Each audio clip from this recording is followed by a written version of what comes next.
शैतान का खौफ। गांव के बीचों बीच एक पुरानी हवेली थी जिसे लोग शैतान की कोठी कहते थे। कई दशकों से वीरान पड़ी उस हवेली के बारे में अजीब अजीब कहानियां प्रचलित थीं। लोग कहते थे कि रात के समय वहां किसी का जाना मौत को बुलावा देने जैसा है।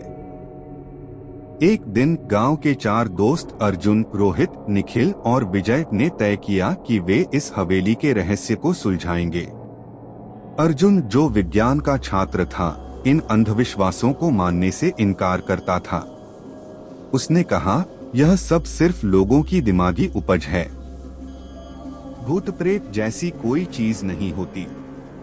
रात के 12 बजे का समय तय हुआ। चारों दोस्त टॉर्च और मोबाइल लेकर हवेली की ओर निकल पड़े। हवेली के पास पहुंचते ही माहौल बदलने लगा। ठंडी हवा में एक अजीब सन्नाटा था।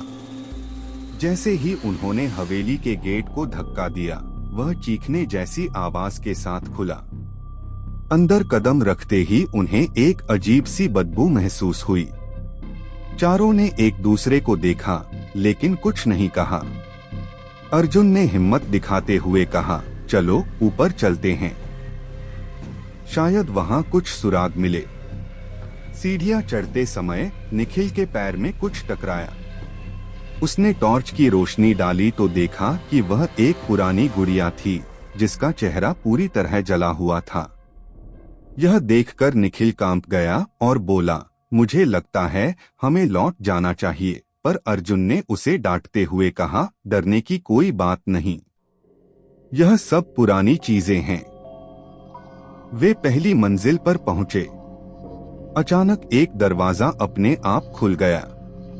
भीतर से एक तेज हवा का झोंका आया और सभी की टॉर्चें बुझ गईं। चारों घबरा गए, लेकिन अर्जुन ने मोबाइल की रोशनी जलाकर रास्ता देखने की कोशिश की। दरवाजे के भीतर एक बड़ा कमरा था। कमरे में पुरानी अलमारियां, दीवारों पर धुंधले चित्र और एक टेबल पर कई कागज फैले हुए थे। विजय ने उन कागजों को उठाया। उसमें अजीब अजीब मंत्र लिखे थे। यह सब क्या है? रोहित ने घबराते हुए पूछा।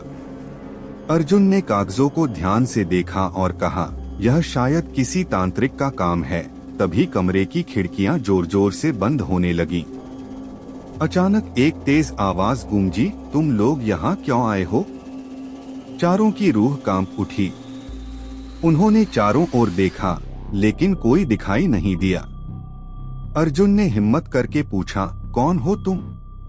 आवाज फिर आई, यह मेरी जगह है, यहाँ से चले जाओ वरना अंजाम बुरा होगा।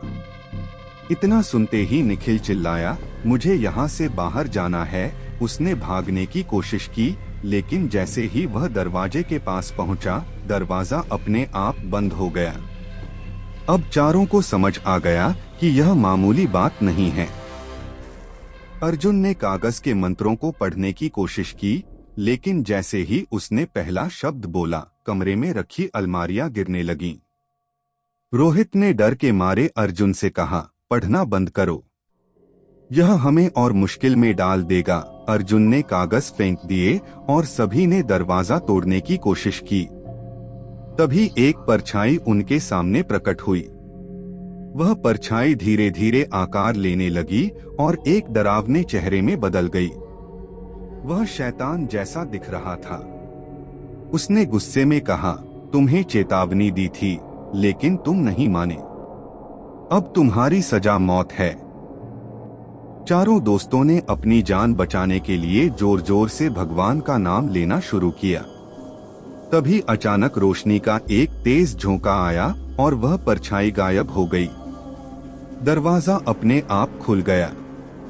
चारों किसी तरह बाहर भागे और गांव की ओर लौट गए। उस रात के बाद वे चारों दोस्त हमेशा के लिए बदल गए। अर्जुन, जो भूत प्रेत पर विश्वास नहीं करता था, अब किसी भी अनजान जगह पर जाने से पहले 100 बार सोचता।